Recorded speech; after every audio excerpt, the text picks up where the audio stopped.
ខ្ញុំជាបេក្ខភាពសិស្សនីតិ A ដែលទទួលបានលំដាប់ពិន្ទុ100ពេញវីដេអូនេះអាចជួយឲ្យអ្នកទាំងអស់គ្នាទទួលបាននីតិ A នៅក្នុងមុខវិជ្ជាភាសាអង់គ្លេសសម្រាប់ការប្រឡងបាក់ឌុបនាពេលខាងមុខនេះអញ្ចឹងដើម្បីកុំឲ្យខាតពេលយូរយើងមកស្វែងយល់ទាំងអស់គ្នាអញ្ចឹងជាទូទៅនៅក្នុងវិញ្ញាសាភាសាអង់គ្លេសគឺគេបែងចែកជា4ផ្នែកដែលផ្នែកទី1មាន reading ផ្នែកទី2មាន grammar ផ្នែកទី3 vocabulary ជាមួយនឹងចុងក្រោយហ្នឹងគឺ writing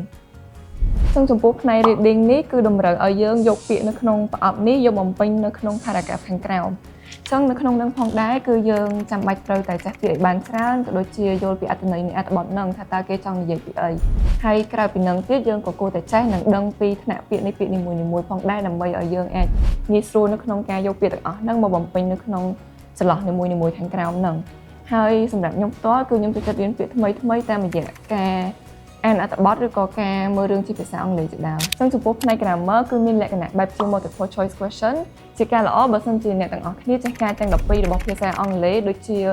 present ឬក៏ past tense ឬក៏ passive voice ជាដើមហើយក្រៅពីហ្នឹងទៀតក៏មានទម្រង់មួយចំនួនទៀតដែលយើងឧស្សាហ៍ឃើញដូចជា reported speech conditional form ដូចជា first second ជាមួយនឹង third conditional អីជាដើមហើយនៅត្រង់ចំណុចហ្នឹងផងដែរខ្ញុំណែនាំឲ្យអ្នកទាំងអស់គ្នាឧស្សាហ៍អនុវត្តវិញ្ញាសាចាស់ៗក៏ដូចជាលំហាត់ឲ្យបានច្រើនដើម្បីឲ្យយើងអាចស្មទៅនឹងទម្រង់ទាំងអស់ហ្នឹងហើយចំពោះផ្នែកទី3 vocabulary វិញក៏ចេញលក្ខណៈជាបែប multiple choice question ដូចទៅនឹងផ្នែក grammar ដូចគ្នាហើយដើម្បី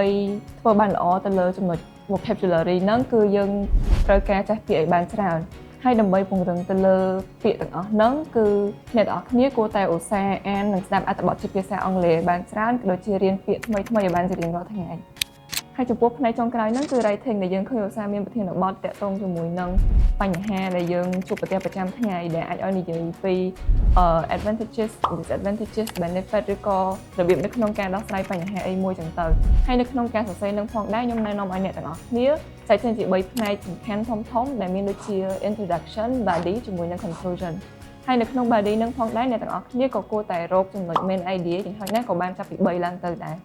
ចឹងជាចុងក្រោយបងក៏សូមជូនពរដល់បងប្អូនទាំងអស់គ្នាឲ្យទទួលបានជោគជ័យនៅក្នុងការប្រឡងនាពេលខាងមុខនេះជាពិសេសគឺទទួលបាននីតិល្អដែលខ្លួនឯងប្រាថ្នាចង់បានផងដែរខ្ញុំក៏មាននៅព័ត៌មានពិសេសមួយចង់ចែករំលែកទៅកាន់សិស្សបងប្អូនទាំងអស់គ្នាដូចគ្នានោះគឺដើម្បីជាការលើកទឹកចិត្តដល់សិស្សានុសិស្សដែលពួកគាត់ប្រឡងបាក់ឌុបនៅក្នុងឆ្នាំនេះមជ្ឈមណ្ឌលអប់រំ Spring ពួកគាត់បានផ្ដល់ជូននូវអាហារូបករណ៍ជាច្រើនកន្លែងដែលក្នុងនោះមានដូចជានីតិ A ទទួលបានអាហារូបករណ៍ 100% នីតិ B និង C ទទួលបានអាហារូបករណ៍ 50% ចំណែកឯនីតិ D និង E ទទួលបានអាហារូបករណ៍ 30%លក្ខខណ្ឌងាយៗដែលបងប្អូនគ្រាន់តែចុះឈ្មោះតាមរយៈ link នៅក្នុង caption ឬក៏ scan QR code នៅក្នុងវីដេអូនេះជាការស្រេចបាយបាយ